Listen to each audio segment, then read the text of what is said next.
समदन पहुंचे सपा सुप्रीमो अखिलेश यादव। तालाब में डूबने वाले 4 बच्चों के परिजनों से मिले सपा सुप्रीमो अखिलेश यादव। करीब 2 महीने पहले समदन स्थित तालाब में डूबकर हुई थी 4 बच्चों की मौत। यहां मृतकों के परिजनों को सपा सुप्रीमो ने दिलाया हर संभव मदद का भरोसा। अखिलेश यादव के संसदीय क्षेत्र का कस्बा है समदन। इसके बाद कन्नौज पार्टी कार्यालय पहुंचे अखिलेश यादव का योगी सरकार की एनकाउंटर नीति पर हमला। कहा कि 18,000 एनकाउंटर जिसमें 200 जाने गई। टांग पर लगने वाले सभी एनकाउंटर फर्जी हैं। अगर एनकाउंटर से कानून व्यवस्था बेहतर होती तो रोज क्राइम क्यों होते।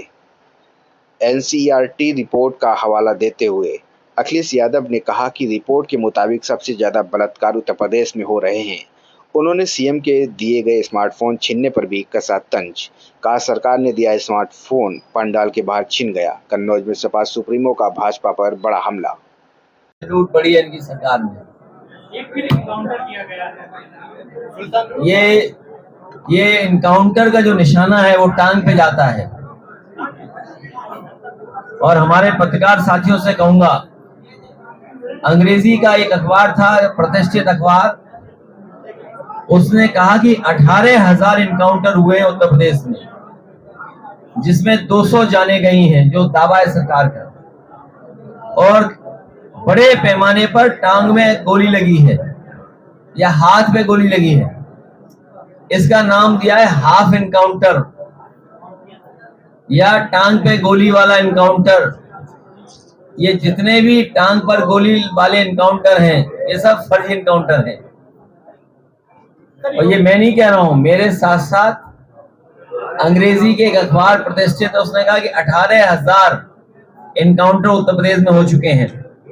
और कल में एक वरिष्ठ पत्रकार को सुन रहा था, वो कह रहे थे कि 10,000 इनकाउंटर हुए हैं ऐसे। और अगर इनकाउंटर से ही कानून व्यवस्था सुधर रही होती तो हमारे कन्नौज के लोगों बताओ, एक दलित बेटी को फांसी के फंदे पर लटकना पड़ा। आप सब जानते हैं, एक दलित बेटी, उसको न्याय नहीं मिला, उसकी कहीं सुनवाई नहीं हुई, उसे मजबूरी में फांसी पर लटकना पड़ा। लेकिन ये बात भी है कि फांसी पर लटकी है कि लटकाई गई है, अभी भी उसका खुलासा नहीं हुआ है।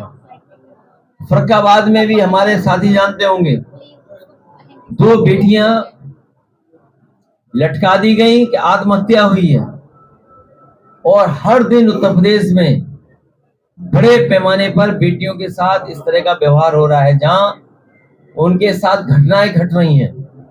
और जो सबसे ऑथेंटिक डेटा है एनसीआरबी, अगर हम एनसीआरबी के डेटा को ऑथेंटिक माने तो सबसे ज्यादा असुरक्षित महिलाएं अगर कहीं हैं तो वो उत्तर प्रदेश में हैं। तो क्या इनकाउंटर से कानून व्यवस्था बेहतर हो गई है?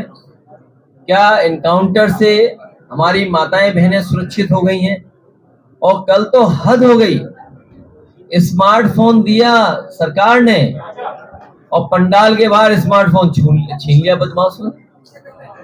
कहीं ऐसा तो नहीं देने वाले और छीनने वाले में कोई साठगांठ रही हो कि हम देंगे आप छीन लेना।